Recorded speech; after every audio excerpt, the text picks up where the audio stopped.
मुद्रांक विक्रेता व नीति पत्र लेखक संघ अजमेर राजस्थान के द्वारा स्टॉक होल्डिंग कंपनी और एनआईसी द्वारा पंजीयन प्रक्रिया के विरोध में 2 दिन की पेन डाउन हड़ताल के चलते मंगलवार को भी कार्य ठप रखा गया।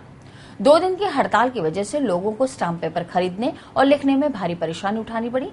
आंदोलनरत मुद्रांक विक्रेता और नीति पत्र लेखकों ने बताया कि मुद्रांक विक्रेता के बेचने की सीमा 3 लाख से घटाकर 1 लाख कर दी। उसके बाद 1 लाख से घटाकर 50,000 कर दी गई और अब एक निजी कंपनी को लाभ पहुंचाने के लिए राज्य सरकार ने 50,000 रुपए की सीमा को घटाकर 500 रुपए करने का कुप्रयास किया जा रहा है। इससे प्रदेश के हजारों मुद्रांक विक्रेताओं की रोजी रोटी छिन जाएगी।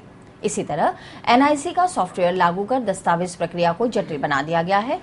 ई स्टैंपिंग पंजीयन प्रक्रिया भी इतनी जटिल है कि किसी पक्षकार के नाम, पते और संपत्ति विवरण में कोई गलती हो गई तो उसे सही किया जाना संभव नहीं है और न ही ई स्टाम्प के पुनः भुगतान का कोई प्रावधान है।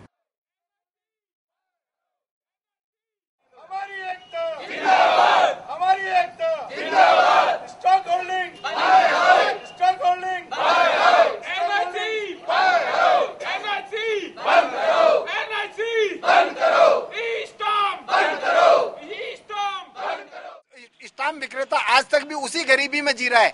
उसके कमीशन को उनको बहुत ज्यादा लग रहा है और उस कमीशन को रोकते हुए जो पिछले 3 लाख का वो था उनका टारगेट स्टाम्प था, उसको लिमिट थी, उसको 1 लाख रुपए कर दिया। 1 लाख रुपए के बाद में 50,000 रुपए कर दिया।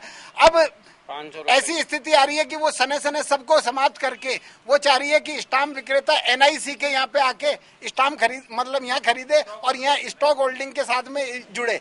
ऐसा क्यों जुड़े जब हम राजस्थान सरकार के साथ में पिछले 60 वर्ष से जुड़े आ रहे हैं। राजस्थान सरकार में आज तक भी किसी भी स्टाम्प विक्रेता के साथ में कोई घपला हुआ हो तो बताए।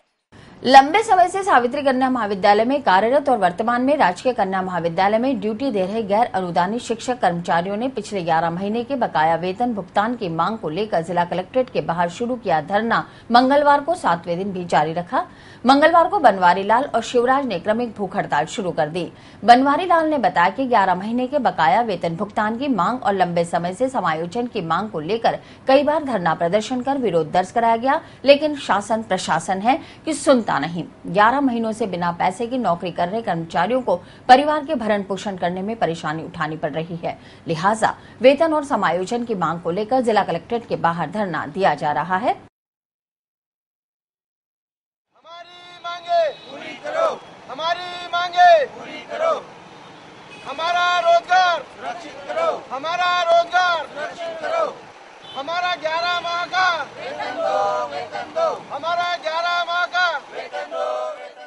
वर्तमान में पिछले 11 महीने से हमको सरकार ने वेतन नहीं दिया और पिछले 7 दिन से 6 दिन हमारे को पूरे हो गए। आज 7वां दिन है हमारे धरने का और हमने इच्छा मृत्यु मांग रखी है राज्यपाल से।